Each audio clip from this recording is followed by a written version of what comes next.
4.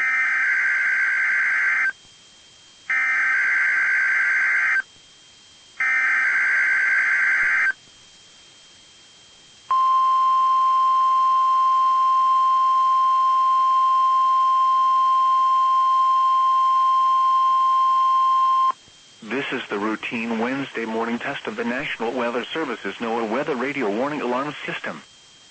This test is normally conducted during each Wednesday morning between 11 a.m. and noon.